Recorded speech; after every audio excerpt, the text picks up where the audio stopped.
स्वर्णोदयदीप्तिम् अखिलभुवनचैतन्यप्रसारम्। నమస్కారం, మన ధర్మం కార్యక్రమానికి స్వాగతం. ఇవాళ మన ధర్మం కార్యక్రమంలో మన ధర్మ సందేహాలను నివృత్తి చేసేందుకు మనతో పాటు ఉన్నారు ప్రముఖ ఆధ్యాత్మికవేత్త శ్రీ పెరవలి సుధాకర శర్మ గారు. గురుగారు నమస్కారం. అమ్మా నమస్కారం. గురుగారు, ఉపనిషత్తులలో కేనోపనిషత్తుకి ఎంతో ప్రసిద్ధి ఉంది. అటువంటి కేనోపనిషత్తు బోధించేటువంటి ఉపదేశం ఏంటి? కేనోపనిషత్ అనేటువంటిది చాలా ప్రధానమైనటువంటిది అమ్మా. ఎందువల్ల అంటే ఇక్కడ సాక్షాత్ హైమవతిగా అమ్మవారే మనకు జ్ఞానాన్ని ప్రసాదిస్తూ ఉన్నారు. బ్రహ్మ సాక్షాత్కారం కూడా అక్కడ మనకు కనిపిస్తుంది. దీనికి సంబంధించి తద్వనం అనేటువంటి ఒక పదం, తద్వనం నామ తద్వనమిత్యుపాసితవ్యం సయ ఏతదేవం వేదాభిహైనం సర్వాణి భూతాన్ని సంవాంఛంతి అనే ఒక అత్యద్భుత మంత్రం ఉంది కేనోపనిషత్తులో. ఈరోజు దాంట్లో తద్వనం అనే పదాన్ని మనం తెలుసుకుందాం. తత్వనమే తద్వనం. తత్ అంటే భగవంతుడు, ఆ భగవంతుని యొక్క స్వరూప వైభవమే తద్వనం అని అంటారు.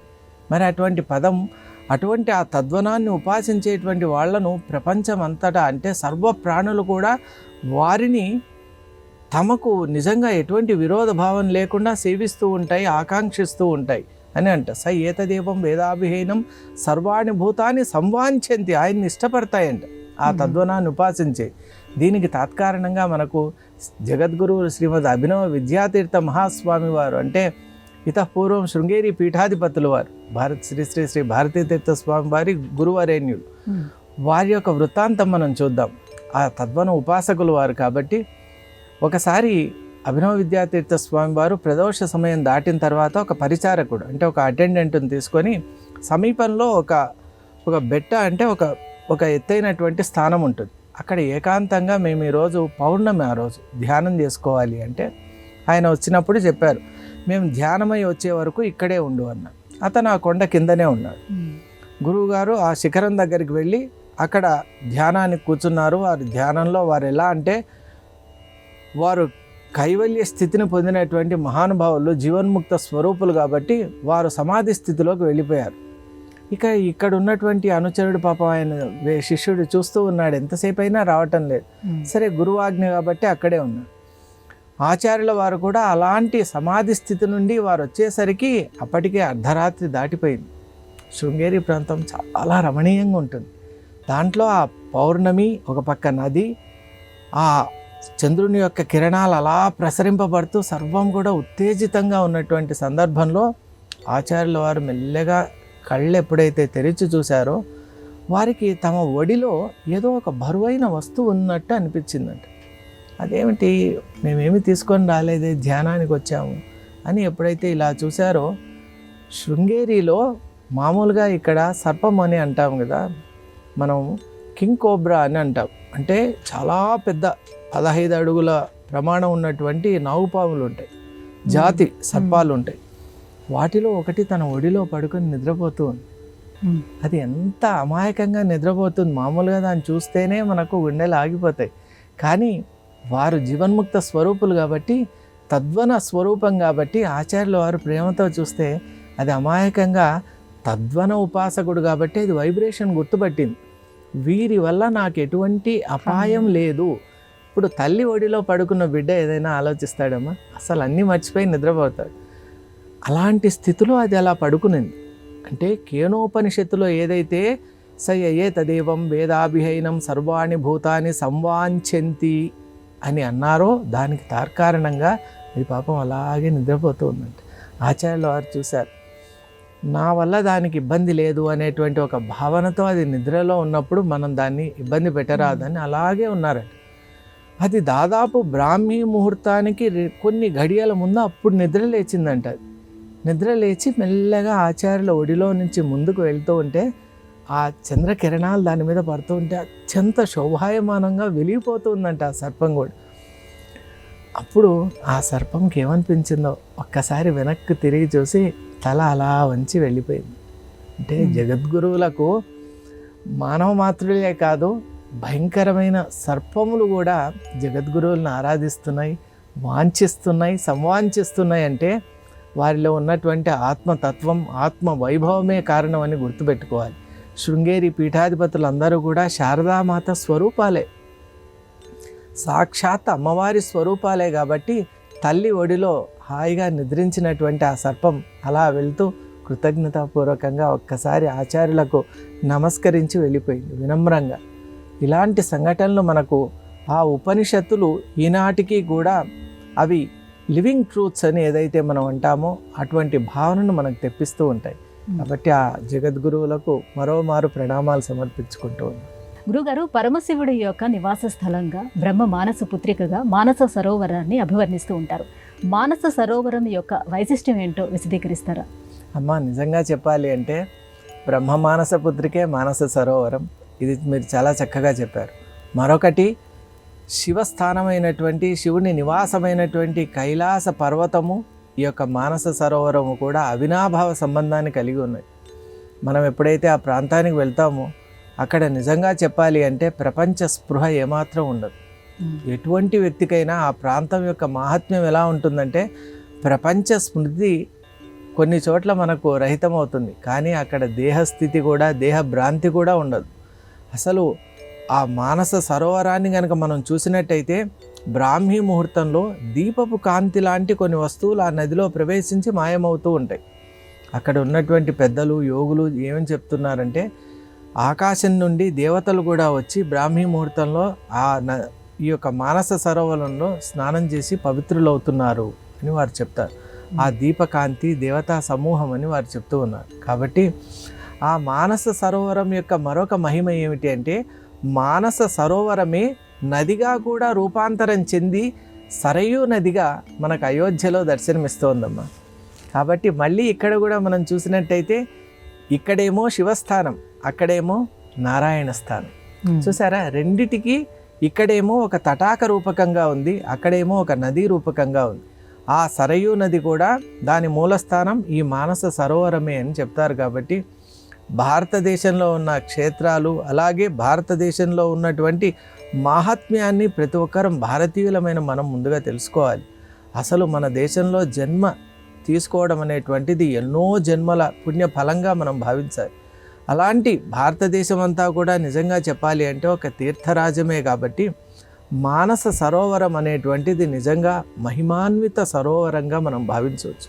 అది మనలో ఉన్నటువంటి పాపాల్ని పరిపూర్ణంగా క్షాళన చేసి పవిత్రాత్ములుగా మనల్ని నిలబెడుతుంది. కాబట్టి మానస సరోవర స్నానం తరువాత ఆ మనిషి ప్రవృత్తి అనేది దేదీప్యమానంగా ఉంటుంది.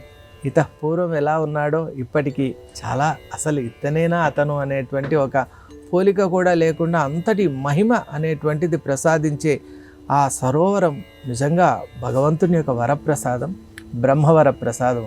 గురువుగారు, అలాగే ఆది పరాశక్తి యొక్క వైభవాన్ని సప్తసతి వివరిస్తుందని తెలియజేస్తూ ఉంటారు. ఆ సప్తసతి గ్రంథం యొక్క వైభవం గురించి వివరించండి. తప్పకమ్మా. ఎందువల్ల అంటే సప్తశతి అనే గ్రంథం నాకు చాలా అత్యంత ఇష్టమైనటువంటి గ్రంథం. సప్తశతి అంటేనే శతం అంటే 100, సప్తశతి అంటే 700. ఈ సప్తశతిలో ప్రథమ చరితము, మధ్యమ చరితము, ఉత్తర చరితం అని 3 భాగాలు ఉంటాయి. దీంట్లో అమ్మవారి యొక్క లీలా వైభవం ఎంత అద్భుతంగా ఉంటుందంటే అసలు పారాయణం చేస్తున్న సమయంలో అమ్మవారు మనకు ఒక రకమైనటువంటి సాదృశ్య శక్తిని ప్రసాదిస్తూ ఉంటారు. ఆ అక్షరాలు, అక్కడ ఉన్నటువంటి దేవీ స్తుతి, బ్రహ్మకృత, అలాగే అర్గళా స్తోత్రము, అక్కడ ఉన్నటువంటి యాదేవి సర్వభూతేషు మాతృరూపేణ సమస్థిత నమస్తస్యే నమస్తస్యే నమస్తస్యే నమో నమః అని అమ్మవారి యొక్క దివ్య గాన గుణ లీలా విశేషం అనేటువంటిది మనకు చాలా ప్రస్ఫుటంగా ఉంటుంది. మరి మహాత్మ్య విషయంలోకి వచ్చినట్టయితే అమ్మవారి యొక్క గ్రంథం ఎక్కడ ఉంటుందో దుష్టశక్తులు అక్కడికి రాలేవమ్మ. అందువల్లే ఎవరైతే ఈ యొక్క సప్తశతి గ్రంథాన్ని పారాయణం చేయలేకపోయినా కూడా కేవలం ఆ గ్రంథాన్ని మీ యొక్క పూజా మందిరంలో ఉంచినట్టయితే ఎటువంటి దుష్టశక్తులు కూడా చుట్టుపక్కల ప్రాంతాలకు కూడా రాలేవు. సజీవ అక్షర రూపమైనటువంటి అమ్మవారి స్వరూపమే సప్తశతి. కాబట్టి అందులో ఉన్న ప్రతి అక్షరము అమ్మవారి యొక్క వైభవమే. అసలు అమ్మవారే చెప్పారు, ఏకైవాహం జగత్యత్ర ద్వితీయాక మమాపర అన్నారు. నేను తప్ప ఈ ప్రపంచంలో ఇంకా అన్యం లేదు అని. అంతా అమ్మవారే. ఆ స్థితిని, ఆ స్వరూపాన్ని, ఆ వైభవాన్ని మనం అర్థం చేసుకోవాలి అంటే సప్తశతి పారాయణం చేయాలి. విశేషంగా సప్తశతి పారాయణంను ఎలా చేయాలి అంటే అర్థవంతంగా అర్థం చేసుకుంటూ కనుక చేసినట్టయితే అమ్మవారి యొక్క వాణి కూడా మనం వినవచ్చు. అసలు చాలా సందర్భాల్లో సప్తశతి చేసిన చోట అమ్మవారి విగ్రహం యొక్క కత్తి ఏదైతే ఉంటుందో అది కూడా ప్రకంపన చూపించిందంట, అలా కదిలిందంట. అంటే ఈనాటికి కూడా మంత్ర మహిమ అలా ఉందమ్మా. అలాగే ఇంకొక విశేషం కూడా, మనకు కాశీకి కొంత దూరంలోనే సప్తశతి పారాయణం చేసినటువంటి ఒక వ్యక్తి ఉండేవారు. ఆయనకు దినచర్య ఒకటే, అనునిత్యం సప్తశతి పారాయణం. అయితే వారింటికి ఒక గాయత్రి మంత్ర ఉపాసకుడు వచ్చారు. ఆయన వచ్చి ఆతిథ్యం కోరినప్పుడు సరే అన్నారు. ఇద్దరికి కూడా ఉచిత రీతిలో ఆయన ఆతిథ్యం ఇచ్చి ఇద్దరు పడుకున్నారు. పడుకున్న తర్వాత కొంతసేపటికి గాయత్రి మంత్ర ఉపాసకుడికి నిద్ర మెలకు అయింది. కొత్త ప్రాంతం కాబట్టి లేచాడు. చూస్తే ఈయన అసలు సప్తశతి పారాయణం చేశాడు కదా, చండీ సప్తశతి కదా, ఆయన తలపై అమ్మవారి హస్తం ఉందండి. పడుకొని ఉన్నాడు, ఆయన గాఢ నిద్రలో ఉన్న అమ్మవారి హస్తం ఉంది. ఈయన చూసి వెంటనే నమస్కరించి, అబ్బా ఎంత గొప్పవాడు, ఈయనతో సమానంగా నేను పడుకోవడం కూడదు అని మంచం నుండి దిగి కింద పడుకున్నాడు. ఇంతలో కాసేపు అయ్యాక ఈయన లేచాడు. లేచినప్పుడు చూస్తే కింద ఆయన పడుకొని ఉండి ఆయన మీద గాయత్రి మాత యొక్క హస్తం ఉందండి. గాయత్రి మంత్ర ఉపాసకుడు కాబట్టి అంటే రక్షణ. అప్పుడు ఆయన చూసి, అయ్యో ఇంత మహానుభావుడు కింద పడుకొని ఉన్నాడే అని ఆయన కింద పడుకొని, ఇక ఎప్పుడైతే తెల్లవారిందో అప్పుడు ఉభయులు కూడా ఒకరికొకరు, మీ యొక్క మహిమ వల్ల నేను అమ్మవారి యొక్క హస్త దర్శనం చేసుకున్నాను అని. ఆయన కూడా, అయ్యా మీరు మా ఇంటికి రావడం వల్ల గాయత్రి మాత యొక్క హస్త దర్శనం చేసుకున్నాను అంటే, ఈ వృత్తాంతం ద్వారా ఇలాంటి వృత్తాంతమే మాకు తెలిసినటువంటి వారి విషయంలో కూడా జరిగింది. స్వయంగా ఆ వ్యక్తిని కూడా దర్శించాం.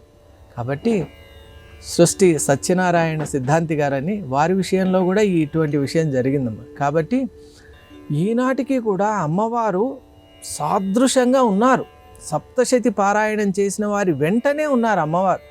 అసలు మనం ఎక్కడున్నా ఎటువంటి పరిస్థితుల్లో ఉన్నా కూడా అమ్మవారు అమృత హస్తంతో ఎలా మనల్ని అనుగ్రహిస్తూ ఉంటే మనకు భయం ఉంటుందా, తిరుగు ఉంటుందా చెప్పండి. కాబట్టి సప్తశతి పారాయణం చేసే ప్రతి ఒక్కరికి కూడా మనం ఏమిటంటే, అమ్మవారు మన ఎదుటే ఉన్నారు, ఈ గ్రంథ రూపంలో ఉన్నారనే భావనతో మనం చేసినట్టయితే తప్పక అమ్మవారు రక్షిస్తూనే ఉన్నారు. కాబట్టి ఆ రక్షణ కూడా మనము అనుభూతి చెందవచ్చు అని నాకు అనిపిస్తున్నది. అలాగే సప్తశతి గ్రంథ వైభవాన్ని నిజంగా వర్ణించడానికి ఈ కాలం సరిపోదు. ఎందువల్ల అంటే సప్తశతిలో ఉన్నటువంటి ఆ రాక్షస సంహారం అనేటువంటి ఒక మిష చేత అమ్మవారి అనుగ్రహాన్ని వర్షింపజేస్తూ ఉన్నారు.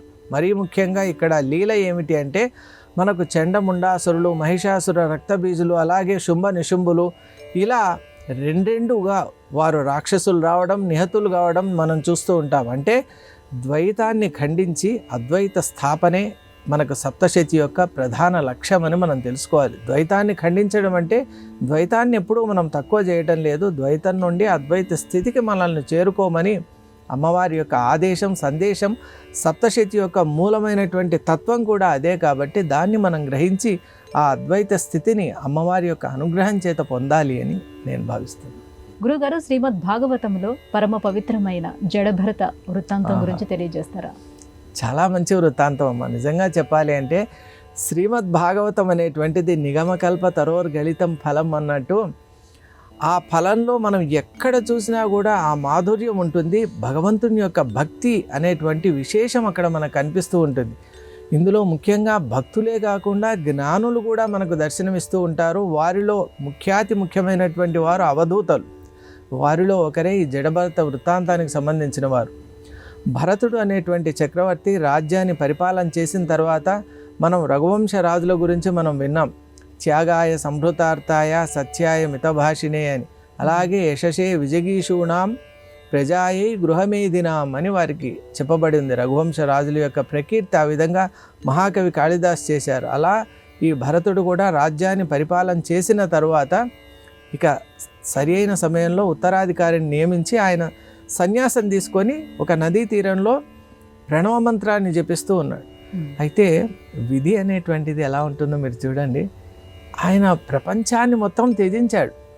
ఏకాత్మ భావంలో ఉన్న అతనికి ఓరో స్నానం చేస్తూ ఉంటే అప్పుడే ఒక లేడీ ప్రసవించి చిన్న పాప అలా వస్తోంది, ఆ చిన్న జంక వస్తోంది. ఇంతలో అది ప్రసవించిన వెంటనే అది మరణించింది. ఆ చిన్న పాపను అతను తీసుకున్నాడు. అయ్యో ఈ చిన్న జంక తల్లి కూడా లేదు, ఈ అరణ్యంలో ఎలా ఉంటుందో అని ఆ రోజు నుండి తనే తండ్రిలాగా తల్లిలాగా ఆ జింకను పోషిస్తూ పాలిస్తూ పెద్ద చేస్తూ ఉన్నాడు. ఆ భరతునికి ఎక్కడికి వెళ్ళినా ఏదైనా ఫలాలు పుష్పాలు దర్భలు తెచ్చుకోవాలన్నా ఆ జింక మీదే మనసు. దాన్ని ఎవరు ఏ వ్యాఘ్రం వస్తుందో ఏ జంతువు వస్తుందో అది భయపడుతుందో ఆహారం కావాలనో అంటే పసిపిల్ల కంటే ఎక్కువగా దానిపైన భావన చేసి 24 గంటలు ఆ యొక్క జింక యొక్క స్మరణ చేత దేహం పోయిన వెంటనే మరో జన్మలో జింకగానే పుట్టాడు. చూసారా, అందుకే మనం అంత్యకాలైన మామేవా స్మరణ్ ముక్త్వా కలేబరం అని భగవద్గీత స్పష్టంగా చెప్తోంది. భగవద్గీతలో చెప్పిన ప్రతి వాక్యము అక్షర సత్యమే. మనం ఏ భావనతో గనక ఈ శరీరాన్ని త్యజిస్తామో అదే భావనతో పుడతాం. మనం పరమేశ్వరుని భావనతో గనక దేహాన్ని త్యజిస్తే ఇక పుట్టే అవకాశమే ఉండదు. పునరావృత్తి రహితమైన మోక్షాన్ని పొందుతాం. లౌకిక ఐహిక భావనలతో గనక మనం గనక శరీరాన్ని వదిలిపెడితే ఆ భావంతోనే ఉంటాం. అలా పుట్టినటువంటి భరతుడు గ్రహించాడు, ఈ జింకపై వ్యామోహం వల్ల ఈ జన్మ వచ్చింది కాబట్టి ఆయన ఆహారం స్వీకరించకుండా ఆ దేహాన్ని వదిలేశాడు. వదిలేసి మరుసటి జన్మలో పుట్టినప్పటి నుండి ఇక నేను ఎటువంటి విషయాలందు ఆసక్తి కలిగి ఉండను అని అలాగే ఉన్నాడు. అతని సోదరులంతా కూడా ఇతను ఎటువంటి పనికి ఉపయోగపడాడు కాబట్టి అతని పేరు కూడా భరతుడే. ఆ జన్మలో కూడా అతన్ని ఏమనేవారంటే జడభరతుడు. జడము అంటే ఇనర్ట్, ఎటువంటి ఉలుకు పలుకు లేకుండా హుషారు లేకుండా ఉండేవాడు, రాయిలాగా ఉండేవాడు కాబట్టి జడభరతుడు అనేవాడు. అలా ఒకరోజు అతను ఒక పొలం దగ్గర ఉన్నప్పుడు ఆ ప్రాంతపు రాజు రాహుగణుడు ఆత్మతత్వం తెలుసుకోవాలి అని పల్లకిలో వెళ్తూ ఉన్నాడు. ఎవరైనా మహర్షో ఋషో యోగో సిద్ధుడో సాధ్యుడో కనిపిస్తే ఆత్మతత్వం తెలుసుకోవాలి అని ఉత్సాహంగా వెళ్తున్నాడు. ఆయన బోయిల్లో ఒక అతనికి ఇబ్బంది కలిగింది, కాలు. అప్పుడు వాళ్ళు చూశారు, ఎవరైనా రీప్లేస్మెంట్ అంటారు కదా, ఇంకెవరైనా ఉంటారేమో అని చూస్తే ఈ జడభరతుడు యువకుడు బాగా పుష్టిగల దేహం ఉంది కానీ అలా ఉన్నాడు.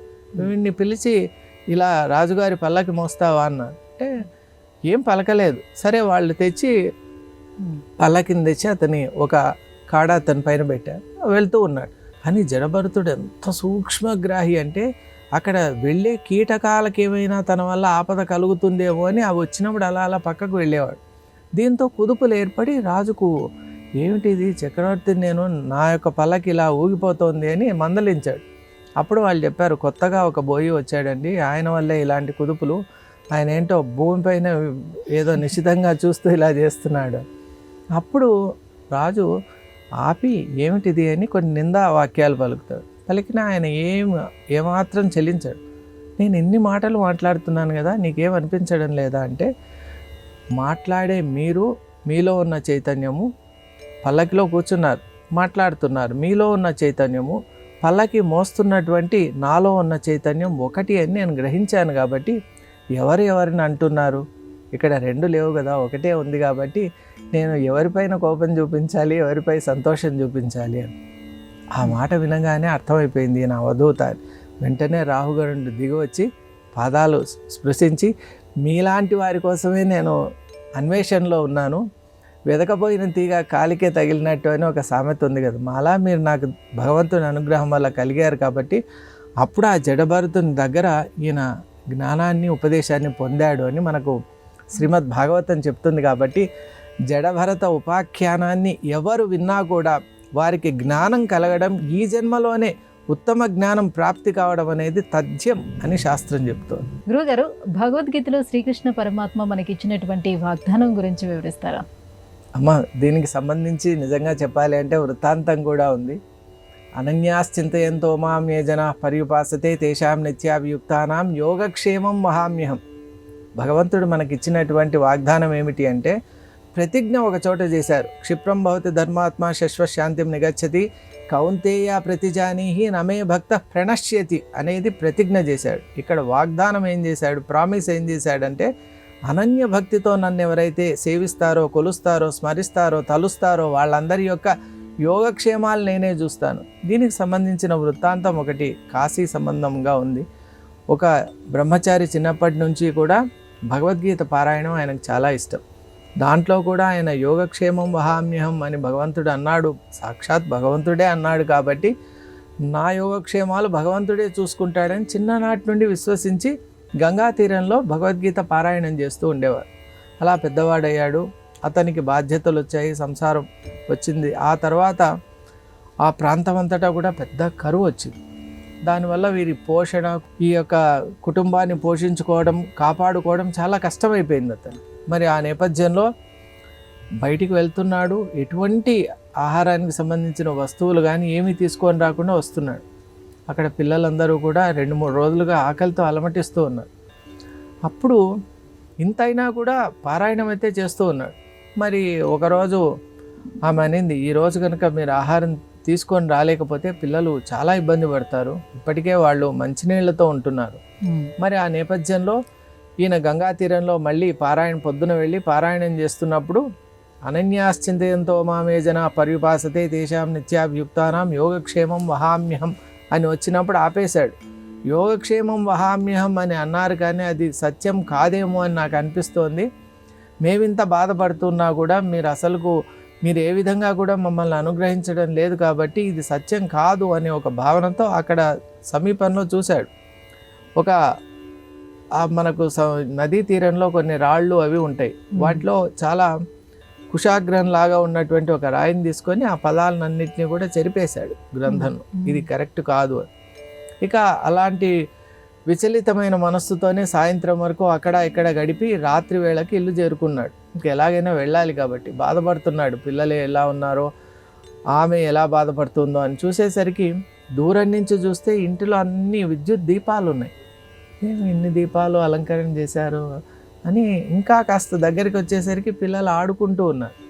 అదేంటి, ఆహారం లేకుంటే ఇంత బాగా ఆడుకోరు కదా, అంత ఆనందంగా ఉన్నారే అని కొంచెం ఉత్సాహం వచ్చింది. సరే ఇంట్లో ప్రవేశించవచ్చని చూసేసరికి సర్వ ఆభరణాలతో ఉన్నటువంటి ఆమె ధర్మపత్ని ఎదురొచ్చారు. ఏంటి ఈమె ఎంత బాగా ఇట్లా అలంకారం చేసుకొని ఉన్నారు, పండగ వాతావరణం ఉంది అంటే అప్పుడు ఆమె అన్నారు, మీరు చాలా చమత్కారం చేస్తారు, ఏమీ లేదు అసలు ఏమీ దొరకదని చెప్పారు, కానీ మీరు చాలా పెద్ద చమత్కారం చేశారు. ఏం చేశారు? నేను చమత్కారం ఏం చేయలేదు అంటే, ఇది కూడా మళ్ళీ చమత్కారం, ఏమీ చేయలేదని చెప్పడం కూడా చమత్కారమే. లేకుంటే అలా వెళ్ళారో లేదో ఇలా ఒక బండిని పంపించారు, దాని నిండా మనకు కావాల్సిన సరుకులు అవి ఇవి అన్నీ, ఇప్పుడు నేను పెట్టుకున్న ఆభరణాలు అన్నీ ఉన్నాయి, పిల్లలకు వస్త్రాలు అది ఎలా ఉన్నాయో ఎవరికి తగినట్టు వాళ్లకు, అంటే మనం సైజ్ అంటాం కదా, అలా తగినట్టు మనమే కుట్టించుకున్నట్టు ఉన్నాయి. అంత చక్కగా పేర్చినటువంటి వస్త్రాలు ఉన్నాయి, కావలసిన ప్రతి పదార్థం అందులో ఉంది. ఇంకోటి, ఆ పదార్థాలతో చేసిన వంట కూడా దివ్యాతి దివ్యంగా ఉంది. మరి ఇంత చేసి మీరేం తెలియనట్టున్నారే అంటే, అలాగా అని అనుకుంటూ ఉంటే అప్పుడు ఆమె ఒక్క మాటని, కానీ ఒక చిన్న అబ్బాయి బండిని తీసుకొని వచ్చి మీరు పంపించారని చెప్పారు. ఆయన కొంతసేపు నిరీక్షణ చేయి అంటే కూడా, లేదమ్మా వేరే పనులు ఉన్నాయి వెళ్ళిపోతాను అని చెప్పి వెళ్తూ ఇలా తిరిగాడో లేదో ఒక భయంకరమైన దృశ్యం చూశాను. అంటే అదేమిటి అంటే, ఆ అబ్బాయి వీపు పైన అనేక చారికలు ఉన్నాయి. ఎవరో ఇలా ఇంత కోమలమైనటువంటి దేహం ముట్టుకుంటేనే మాసిపోతుంది అని మనం అంటాం కదా, అటువంటి ఆ సున్నితమైనటువంటి అబ్బాయి వీపు పైన అనేక చారికలుండి రక్తంలాగా అలా ఏర్పడింది. అది చూసి అనుకున్నాను, ఇంతటి సుకుమారమైన బాలుణ్ణి హింసించిన దురాత్ముడు ఎవరో కదా, ఎలా వచ్చాయో చేతులు అని నేను అనుకున్నాను. అన్నప్పుడు మన ఈ నిష్ఠాగరిష్ఠుడైనటువంటి ఈయనకు వెంటనే జ్ఞానోదయం అయ్యి, అయ్యో అనన్యాశ్చింతయంతో మామే జనా పర్యుపాసతే తేషాం నిత్యాభియుక్తానాం యోగక్షేమం వహామ్యం. యోగక్షేమం చేశావు స్వామి, నేనే అజ్ఞానినై తెలుసుకోలేక, నీ యొక్క మహాత్మ్యాన్ని గ్రహించలేక, ఓపిక పట్టలేక ఇది కాదు అని నేను చెరిపే ప్రయత్నం చేశాను. అది మీ వీపుకు అంతటి బాధ కలిగించిందంటే, భగవద్గీతను కేవలం ఒక గ్రంథంగా చూడటం కాకుండా పరమాత్ముని యొక్క స్వరూపంగా మనం చూడాలి అని ఈ గాథ ద్వారా మనం తెలుసుకోవాలి. అలాగే పరమాత్ముని విశ్వసించిన వారికి ఈనాటికి కూడా ఆ ప్రతిజ్ఞ కానివ్వండి, అలాగే ఆ ప్రామిస్ కానివ్వండి, భగవంతుడు నిలబెట్టుకుంటూనే ఉన్నాడు. ఆ వాగ్దానాన్ని వాసుదేవుడు ఈనాటికి కూడా నిలబెట్టుకుంటున్నాడు. కాబట్టి మనం చేయవలసిందల్లా ఒక్కటే, త్రికరణ శుద్ధిగా పరమాత్ముని యొక్క ధ్యానంలోనే మన జీవితాన్ని గడపడం, జీవితాన్ని ధన్యం చేసుకోవడం. గురుగారు, ఇవాటి మన ధర్మం కార్యక్రమంలో మాకు వచ్చిన ఈ ధర్మ సందేహాలన్నీ కూడా నివృత్తి చేసినందుకు ధన్యవాదాలు గురుగారు. నమస్కారం.